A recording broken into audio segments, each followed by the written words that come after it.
Hey y'all, and welcome to Compassion is the Secret Ingredient. Today I'm going to be making my take on tater tot hot dish. My mom's side of the family comes from northern Minnesota, so this is a recipe that is from my heritage on her side. I am so excited to share it with you. Now the thing with mine is that I can't really call it tater tot anything because I'm not using tater tots.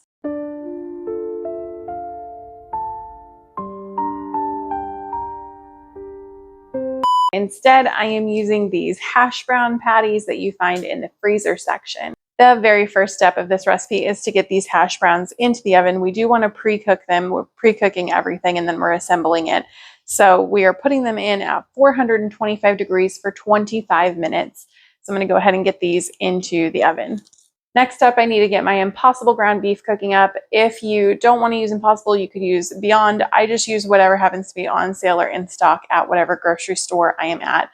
It'll taste good no matter which one you use. I have a pan back here over medium heat. It has 1/4 cup oil in it, and it has half of an onion that I have diced up.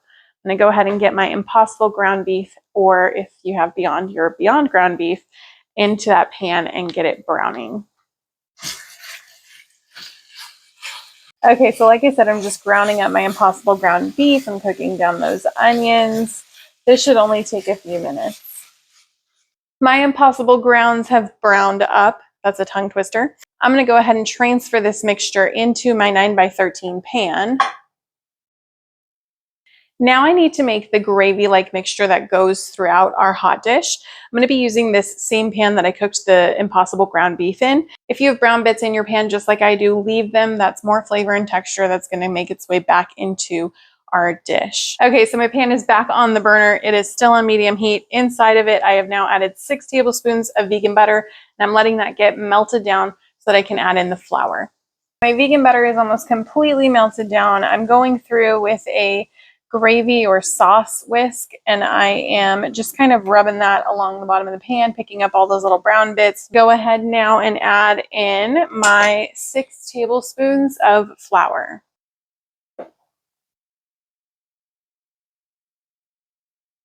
Next up, I'm going to add in the liquids to create that gravy-like sauce. We're going to need 1.5 cups of the vegetable broth.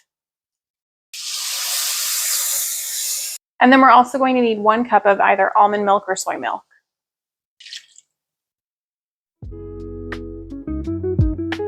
I'm going to go ahead and add in our seasonings now. Our seasonings include salt, pepper, sugar, garlic, onion, paprika, and Bragg's seasoning. If you don't have Bragg's seasoning, then you can go ahead and substitute just any other seasoning blend that you have. We're going to pull this whole hot dish together now. My hash browns have come out of the oven. To the vegan ground beef mixture, now I'm going to add in some vegetables. I have frozen veggies that I'm using. If you would rather have frozen green beans or frozen peas, you are more than welcome to make those edits. I'm not going to use this whole bag. That would be a little bit too much corn. I'm going to use probably 75% of it though. Next up, I'm adding frozen carrots. I personally chose the sliced carrots. I like that they give a little bit more texture. If you're wanting the carrots to be a little bit smaller than that, or maybe more hidden, you can go ahead and chop those up even smaller if you would like to. Give this a little stir, get that kind of mixed around a little bit better. Now comes the best part, the gravy-like sauce. We're going to go ahead and just pour that in. Make sure you get every last bit of this goodness in there.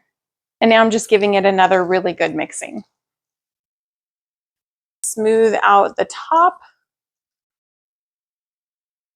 And now we put the hash browns on. Be careful because your hash browns might still be pretty hot.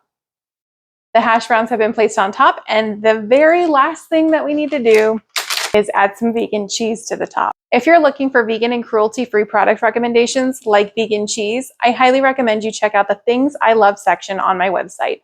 The Things I Love section features products like vegan cheese, pantry staples, even beauty and skincare items. Whole bag of vegan cheese on, and I am spreading it out. This now gets put into our 425-degree oven for about 15 minutes just to get that vegan cheese melted all over the top. Don't you know, I just pulled my hot dish out of the oven and oofed it. She weighs a lot, but you betcha it's gonna be good. That's enough of that. Oh my goodness.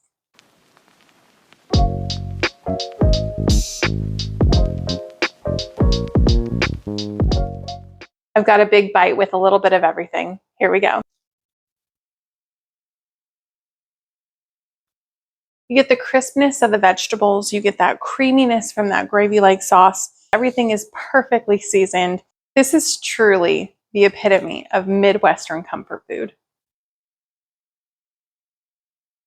I hope that you've enjoyed watching me make my hot dish. Be sure to like and subscribe, and remember that cooking with compassion can taste pretty damn good. Oof, that it is. Oof, that it is. Oof, that it is.